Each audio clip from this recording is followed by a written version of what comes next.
Where is your maker now?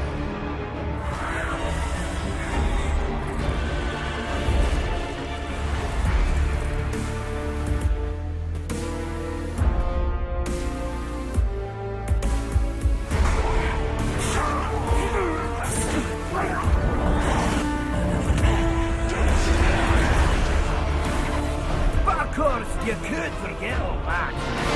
And just have fun! Who you want me kill?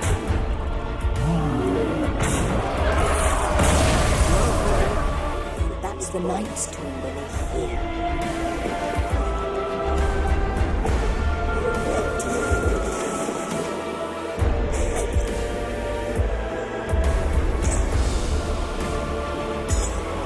In Red Creek Valley, the secrets grew like spider webs, and Ethan Carter disturbed one he shouldn't have.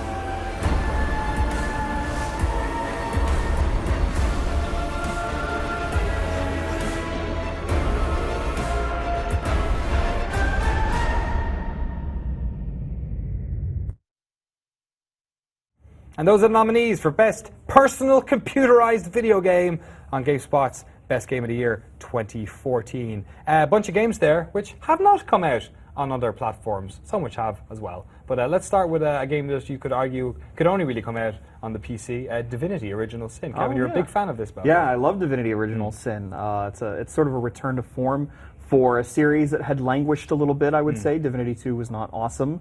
But then Divinity Original Sin comes back and recaptures the spirit of the old Divinity games like Divine Divinity and Beyond Divinity. But what makes it special is not that it looks back to the past, but how forward-looking it actually is. I love the combat that uses elements in very unique and different ways and makes you have to think about every move. And actually that kind of idea that you have to think about everything you do exists outside of battle as well. You have to be very careful when you're just wandering around the world, what you click on, what you choose to do, who you choose to piss off, because that can have consequences. And even though you might not expect some of those consequences, they all make sense within the context of the world. Once you think about what happens, like, oh yeah, I probably could have thought of that.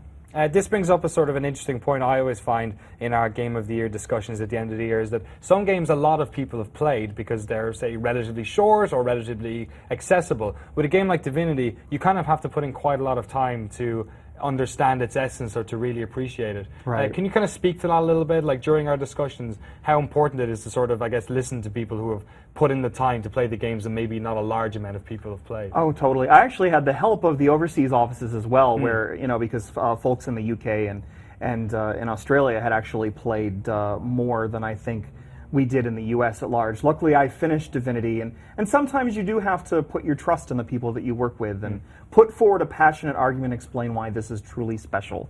And this is one of those cases, I think, where it might not have been the most played game amongst all of us, but I think that it needed to be recognized, and it's when you have a game like that you say, everybody, pipe down. I'm going to stand up and make my impassioned plea. Yeah, and an interesting aspect that maybe people aren't aware of is that when we do our Game of the Year discussions, our officers from the UK and Australia, as long as it's not 2 in the morning, will be calling in as well, listening and debating along with us. A game which those offices, as well as right here in the US, talked a lot about, and again, we've already seen come up in our mobile character, is Hearthstone. Fantastically popular video game, which technically came out this year and has, we saw it at BlizzCon, has like taken the world by storm. Oh my goodness. I mean, I am one of the most rudimentary Hearthstone neophytes in the office, but I mean, hearing people talk about this game for months and months, I finally sat down out on my porch, had my laptop, and played Hearthstone until like the sun had set, and I was starting, like, my body was cold and I was uncomfortable, but I was still playing. I was like, oh, I've endangered my physical well-being because of this game. There must be something going on here. It's just, I mean, immediately from the get-go, I was in these satisfying matches. I was in these tense matches, and I mean, they look nothing like the epic sort of clashes that you see when Justin Haywald or Ed Tran is playing these games. But nonetheless still satisfying, still engaging, and still so cool. And what I love about it is that there is that kind of hardcore engagement, but also Cynthia Weir's daughter, Vivian, is walking around the office today at the tender age of 5, and even she's enjoyed a bit of Hearthstone over the past couple of months. Let's crack on to some more, I guess, traditional PC games, or I'm not even sure if they are anymore. The lines between console and PC experiences are blurred to the point where two games which have come up quite a lot on our nominees for the consoles have also appeared here. Let's first talk about Dragon Age Inquisition. Which one of you guys wants to take up the mantle on this one?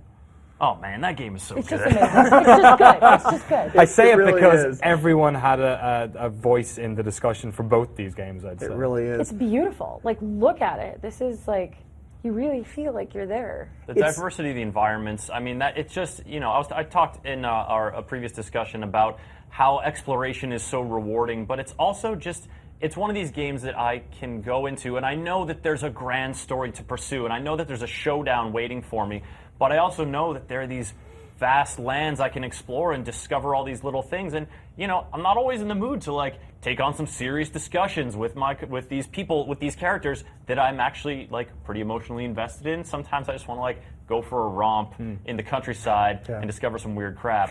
And that's one of the great pleasures for me for Dragon Age Inquisition. And a game that you can explore quite a lot of as well, of course, one we've talked about a lot today and people have been talking about a lot since it came out. Middle-earth: Shadow of Mordor, one of my favorite games to play on the console, but pretty fantastic on PC as well.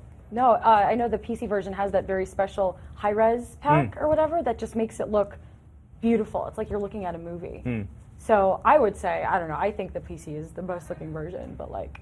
And outside of the visuals as well, just a fantastic game top to bottom, Gavin. Yeah, absolutely. I mean, the thing is, you have no excuse as long as you have one of the main platforms. There's at least some kind of Shadow of Mordor you get to play.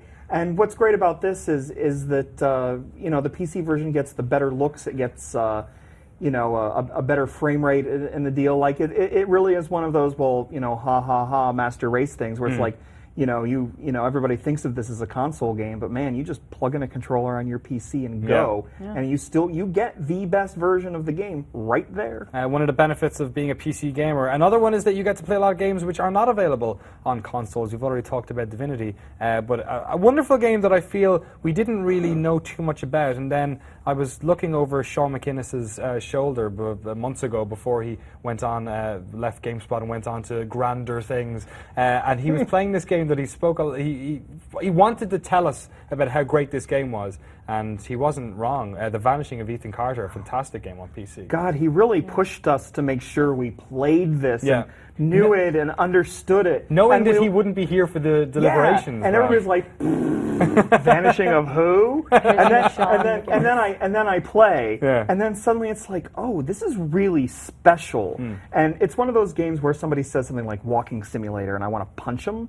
Apparently that's because violent video games have taught me to want to punch people that I disagree with. But this is the kind of video game that teaches you that there are mysteries out there and things that you don't understand. And it's the kind of video game that truly is special, and piecing together the history of this place, but in the way the gameplay and the investigation ties into that is just really, really special. Some wonderful games there on the personal computer. So to find out who wins GameSpot's Game of the Year on PC, make sure to check back December 17th where we'll be announcing the winner.